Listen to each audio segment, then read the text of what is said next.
The Vikings schedule is out and released, and it kind of reminded me of a story I wanted to tell you guys. So let's get into it on the Locked On Vikings podcast.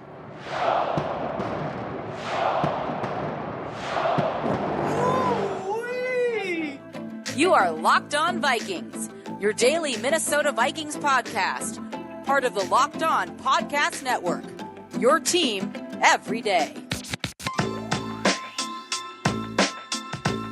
What's going on, everybody? Welcome to another episode of the Locked On Vikings podcast, part of the Locked On Podcast Network, your team every day. As always, I'm your host, your pal, and the kid you copied off in math class. My name is Luke Braun. You can find me on Twitter at LukeBraunNFL. You can find the show on Twitter at Locked On Vikings. And today on the show, it's schedule release day, which is something I don't usually care about a whole lot. And the reason for that is, we've known the opponents for a while. So the actual teams they play, of course, it's important, strength of opponent and all that stuff, but we've had that information. You can get that information 5 years out if you want to, because it's all rotational. But the schedule itself comes out and you find out when the games are, how many prime times, when your bye week is. You find out stuff about playing the Saints in London and all that. So there is some stuff to glean and we'll talk about it. But really, the first game is against the Packers. We'll talk about what that means. But that kind of reminded me of the first game ever for the Vikings. And I want to tell you the story about that. There's a lot more beef and drama there than you might remember or know about at all if you're a younger fan. So we're going to do that. But first, I'll just go over the schedule with you real quick. You can look up what the actual schedule is. But it seems like the Vikings did pretty well in terms of what you can get from schedule week. There's not too much travel. They don't have any, I didn't even realize this, they don't have any road games on the West Coast. No, nothing in the earlier time zone, so you don't have to play at what feels like 10 a.m. for you. That can be really difficult. They have, interestingly, a week 7 bye instead of a week 5 bye after London. So usually you go to London, and we've known about the London game for a while, and you come back, have a bye week, and then continue on, so you can, recover from international jet lag. Nope, not this time. They're going to play 2 games. They come home, they got a game against the Bears at home, divisional game right after that London game. And then they go to Miami, and then they have a bye week. So I could imagine that being something about not wanting a week 5 bye. Week 5 bye kind of sucks. And if you're going to go to London, I'm sure you kind of can have your choice. So a week 7 bye is about when you want one, right? Kind of early-ish in the season, not too much. Yeah, I would want one more like week 10, week 11, but 7's fine. But let's go over this. So they're starting against the Green Bay Packers at US Bank Stadium. Same opening day as 2020. We'll hope it goes better this time. And really, the only thing I can think of here is week 1 Sammy Watkins. Sammy Watkins is famously good on week 1 and then totally disappears. It's we got his one good game. But really, I mean, this is going to set a really big tone for the whole year, right? And it's going to be a really difficult matchup right off the bat. You've got, new coach, new everybody coming together, and it's probably the best team on your entire schedule coming to town. At least it's the home game, you can say that. The next thing will be Monday Night Football in Philadelphia against the Philadelphia Eagles, which is another one we've known about for a little while. They announced that the prime time there. So that's a tough stretch, right? Packers is going to be hard. Monday Night Football is hard. You're going to have all these Kirk Cousins Monday night narratives. I don't really care about them, but you're going to have it. And then you get a reprieve of the Detroit Lions. The Lions come to US Bank Stadium for week 3, and then they go to London. Then they get the Bears and the Dolphins. That's the first 6 games, and then they get a week 7 bye for the 3rd year in a row. I don't know, man. You could go through all those games and be like, well, it won't beat the Packers, and then Monday night's a bad thing, and then, the Lions, the Lions are going to be better this year, so they'll lose that game, and then London's hard, they'll lose that game. Of course, they'll lose to the Bears, and then, the Dolphins are going to be better than you think. They have Tyreek Hill, nobody can cover, they'll be 0-6. And you could also say, home game against the Packers, they always play the Packers tough. I think they're going to be better than you think, and the Packers don't have receivers. Maybe they'll win that one. Maybe they'll go, the Eagles have Jalen Hurts, not a big fan of him, and they've still got problems on their roster. Lions, that's a win. You go to London and play the Saints, who don't really have a quarterback, so you can do that one. Bears are a disaster. The Dolphins are overrated. They'll be 6-0. And you could do that for all of this, right? I'm not going to give you a schedule prediction. Maybe I'll do that on the eve of the season or something. But I'll be honest, I'd really only be doing it for clickbait. So after the bye, They go a home game against the Arizona Cardinals. That should be a pretty tough one. The Cardinals sort of famously start out hot and then fall off, and week 8 is going to be like, right, maybe we can kick off their yearly decline. And then they go to Washington to play whatever is going on in Washington. I don't really understand their roster, so we'll see what that is. And then a Buffalo trip, so a little East Coast trip. The Buffalo trip, of course, that's going to be one of the most fun games of the year. You got the Stephon Diggs revenge game narrative. And I don't know, Vikings fans and Bills fans, we got a lot in common, okay? And then a little homestead, Cowboys, Patriots, Jets, all coming into town. Cowboys, I always think that they're a tough out. Patriots, I think they have the same over under as us. And then the Jets, well, they too play professional football. But that's a little homestead. And this is actually a 5 of 6 week stretch of home games. The only road game will be they go to Detroit, and then they come back home for 2 more, one against the Colts, one against the Giants, and then they close out the season, Lambeau Field, Soldier Field. Hope you don't need those. That's going to be rough. The Soldier, going to Lambeau Field second to last week of the year is like a tradition, and ending the season against the Bears is a tradition. But it's kind of fun to have that Soldier Field game, which is notoriously always a debacle. They won a couple of them in a row, but whatever. That's going to be a much different vibe this year because the Bears might not be in it. I don't think anybody expects the Bears to really make a lot of noise this year. They're very clearly transitioning into something else. They're going to be out of it by week 18. That is going to be a meaningless game for the opponent, and maybe it'll have meaning for the Vikings. We'll see how that affects the curse and juju of the Soldier Field thing. Beyond that, you've got a couple of preseason games, Raiders, 49ers, Broncos, and I believe joint practices with the 49ers are in the works. I saw something floating around about that, so maybe there's something there. But that's the schedule. There's not much to say about it. We've known the opponents for a long time. You just kind of hope the travel isn't too crazy, and the only consecutive road games they have are Lambeau Field, Soldier Field, and then a couple of trips to the East Coast. You go to FedEx, and then you go to Ralph Wilson Stadium. And then, the real travel here is London and then coming back. And I think that is a rough enough sequence that the schedule makers kind of let you get away with not really money. A decent bye week 7, not too much travel, and big 5 out of 6 homestead afterwards. With some beatable teams on there. You got disaster Giants and Jets teams. Your only road game's the Lions. If the season does start out bad, there's a way to kind of pull that back with some of the teams later on the schedule. But this is the NFL. It always comes down to the last 2. And very few teams are eliminated by the last 2. A few teams have already figured it out, and they're going to the playoffs by the time you get to the last 2. And assuming you're somewhere in the middle, you're going to have to go to Green Bay. You're going to have to go to Chicago. You're going to have to probably win at least one of those. That's going to be the way we see this. So really, though, when the Vikings announced that they were going to play against the Packers week 1, I started thinking about the Vikings' first ever game, which was also a divisional game week 1 against the Bears. And I told you at the beginning of the week we were going to do a little story time series, a little history stuff. We're going to do a little history lesson here on the Locked On Vikings podcast that is just, inspired by the schedule release. But first things first, let me talk to you about a good old Gramble.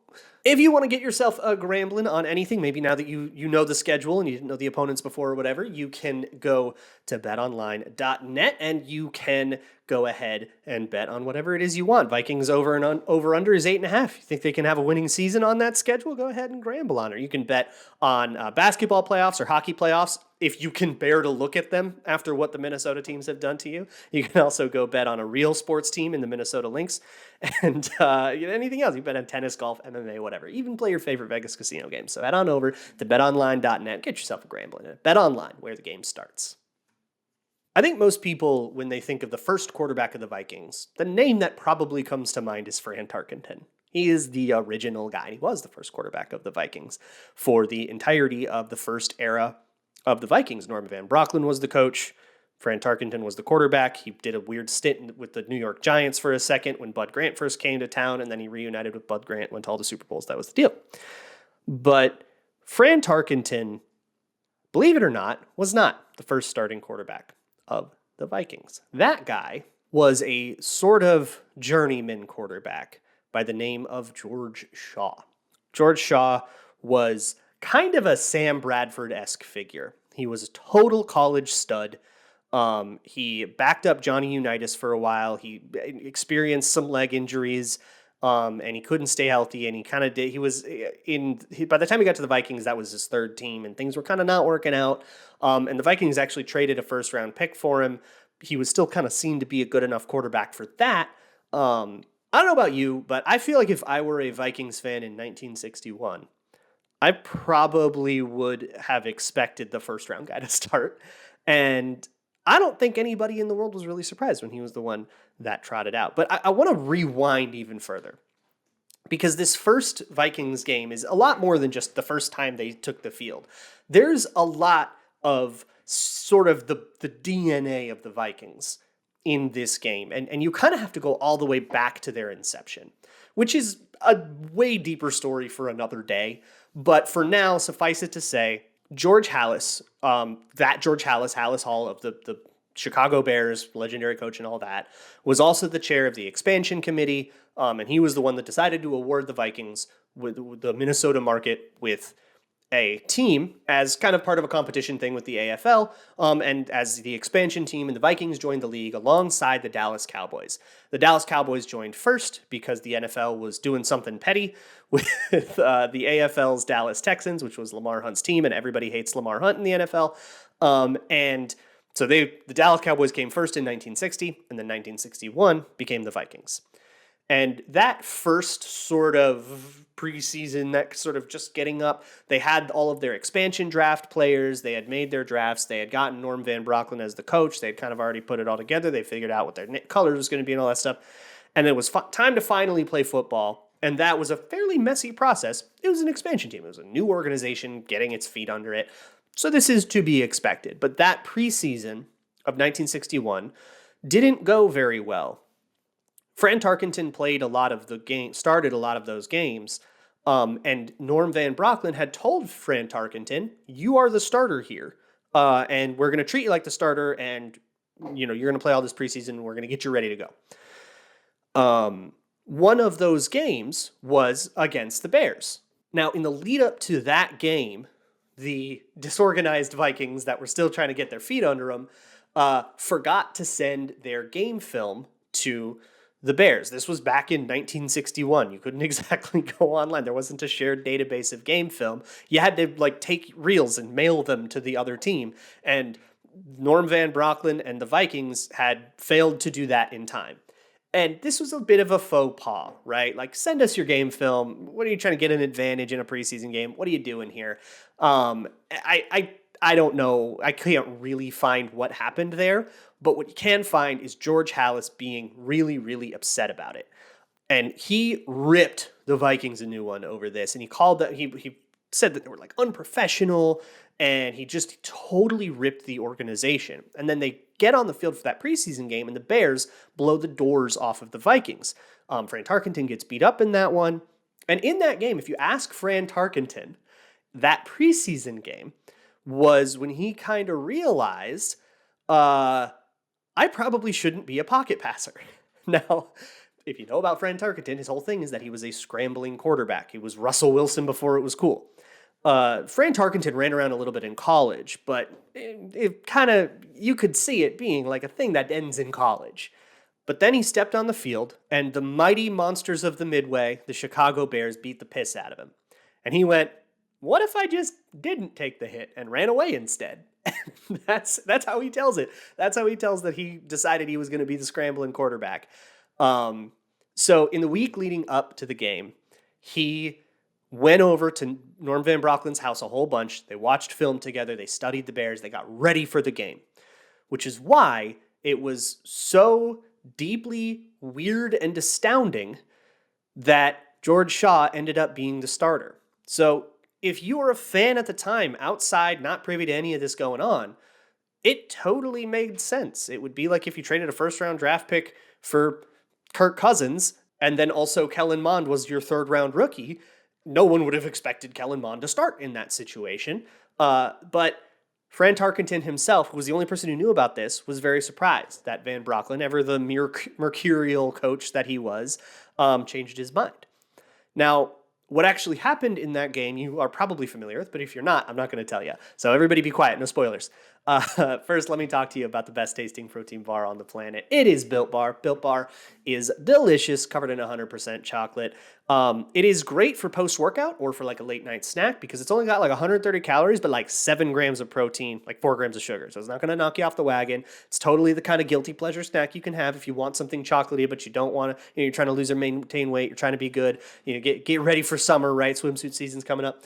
But like, you tell your cravings that Built Bar is exactly what you need. So they come in a whole bunch of different delicious flavors. They've got like a marshmallowy kind that's Built Puffs. That's like marshmallow churro puff, but also their classic flavors like chocolate caramel or raspberry or chocolate orange or cookies and cream, all sorts of great stuff. So head on over to built.com and enter promo code LOCKED15, LOCKED15. You get 15% off of your order. That's promo code LOCKED15 at built.com.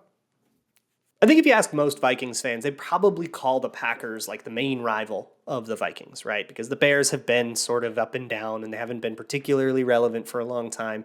And the Packers have always been the juggernaut with the target on their back and they've been the guys to beat, right? That certainly was not always the case. And for, people my age, I grew up watching Brett Favre and then I've spent most of my adulthood watching Aaron Rodgers. This is when the Vikings and Packers were crazy rivals and all sorts of crazy moments in all of those games, from opening US Bank Stadium to that one game Monday Night Football in 2000 when Antonio Freeman caught the like most improbable pass ever. The Brett Favre stuff, all that. Everything is a lot fresher. And so we see it as the Packers. But if you ask me, the Chicago Bears are a much more historic rival. Because in the olden days, the Bears were the juggernaut. And Vince Lombardi's Packers were the juggernaut too. But Lombardi retired in 1967. So there weren't actually a ton of meetings between, the Vikings. I mean, when they were like an expansion team and everyone stomped them, they played a lot. But by the time the Vikings were good, 1967, 68, that was like right after Lombardi retired. So they sort of passed each other. They missed each other. A lot of my opinion here comes from that first game, because there was already, George Halas had been like, these unprofessional, these stiffs, they're nothing, because they didn't get the game film to him in time. And then he came out after the preseason game and talked a whole bunch of nonsense about how stupid the Vikings were. And week 1, meaningful game, was on the schedule. But also just that shared history, just that role that George Halas had. The Vikings are the Vikings because of George Halas. If it weren't for George Halas, the Vikings probably would have been the Raiders. And Halas himself had a lot to do also with some of the other events leading up to Minnesota being awarded with the team and kind of being recognized as a football market in the first place. Again, story for another day. But I think of the Bears as the Vikings as this Frankenstein-like monster that the Bears kind of created. And the Cowboys as well, when all this AFL, NFL rivalry stuff was going on. And the Vikings were sort of born out of a move to try to squash a competing league. And then they ended up merging, and that's kind of funny. And so that's why I think of the Bears as a more historic rival. The Packers are clearly the team, the more historically successful team, and they'll tell you about it. Ask any Packers fan. But I think of the Bears as, I guess, a truer rival because of the shared history, the almost familial relationship that we have with them. All of that leads up to September 17th, 1961. The Vikings take the field for the very first time. George Shaw played most of the first quarter. He threw 3 pass attempts, and Norm Van Brocklin pulled him and put out Fran Tarkenton. Why things went down this way, I honest to God cannot find an answer. I kind of feel like Norm Van Brocklin just did that. He was a little bit of a wishy-washy waffler, the end of his tenure, again, another story for another day, had a little bit of, we'll say, changing his mind in it. And I think he just I think maybe he just woke up that day, overthought it, put George Shaw out there and went, I've been watching for Tarkenton. This kid's totally better, and put Fran Tarkenton out there. The first touchdown the Vikings ever scored as a professional football team was a 14-yard pass to Bob Schnelker that put the Vikings up 10-0. This would be the closest the game was. It was an absolute drumming of George Halas's regal, historic, well-respected Bears. It would be like an expansion team coming into the league today and just undressing the Chiefs, or maybe like the Patriots, right? Or one of these like blue-blooded organizations that is a contender every single year, honestly, or the Packers, right? An expansion team coming in and just putting the screws to Aaron Rodgers and taking him down. The Bears would score one touchdown in that second quarter. They would miss the extra point hilariously, so it would be 10-6. And then Fran Tarkenton ripped off 3 touchdowns, 2 more passing touchdowns, and he ran one in himself before finishing out his day with a 4th touchdown to Dave Middleton to make the score 37-6. There would be a garbage time touchdown, and the final score would be 37-13. After this first game, George Halas, who had gone in front of the media and ripped how stupid and unprofessional and worthless he thought the Vikings were, he went to the media after the game and he ripped his players. He said, "How dare they? We got to get it together. How dare they?" And I like that. I don't know if George Halas ever really respected the Vikings. I know that he created the Vikings in a manner of speaking, or he at least lured them to the NFL. But I don't know if he ever thought of the Vikings as more than an expansion team that was overachieving, even maybe in some of their most glorious days. If you have a quote that proves me wrong, let me know. But at any rate, this was a big moment for the Vikings. And it stands out to me for 2 reasons. For one, it was the beginning of this Bears-Vikings rivalry, this strange intertwined relationship that these 2 teams have. Even to this day, these 2 teams now, they're in this like weirdly synchronized kind of dueling rebuilds thing where the Vikings are doing this competitive rebuild stuff that they talk about, and the Bears seem to just be kind of tearing it apart. And I mean, go all the way back. I mean, the Vikings and Bears were kind of in 8-8 mediocrity for a lot of the same years, and they were good for a few of the same years. And there's always been something weird. Now you got this Soldier Field curse. There's always been something with the Vikings and the Bears. Go all the way back as far as you want to. And I think that is beautiful. I know that we all like to rag on the Packers, and I like to too. You know, the Packers are truly the hated team, and if you ask any Vikings fan which team they hate the most, you're probably going to hear the Packers most of the time. But let's not forget the Bears. I love ragging on Peter Bukowski of Locked On Packers. I love trolling him on Twitter or making fun of him in crossovers and stuff. But Lauren, Locked On Bears, Lauren, I have not forgotten about you. Here's the deal. We're going to be doing a lot more of this history stuff. In case you couldn't tell, I've got a lot more stories and all that. So we're going to do a lot of this. I'll still talk about football. I've got a few more draft picks I want to go over, and Brian Asamoah, Ed Ingram, and maybe even some of the later day 3 guys, Caleb Evans and Ty Chandler I really want to talk about. So we'll still talk about all those guys. I'll do some of the more regular Storytime series that people who have been here for previous summers are familiar with, about like backstories of current Vikings and stuff. But there's a lot of cool stories of the Vikings. Some of them you might have heard. Some of them you might not have heard. Hopefully I can tell you something you didn't know before, or I don't know, make you nostalgic for a forgotten age. But either way, we'll keep talking about all this stuff next week. I'll see y'all tomorrow. And as always, Skull.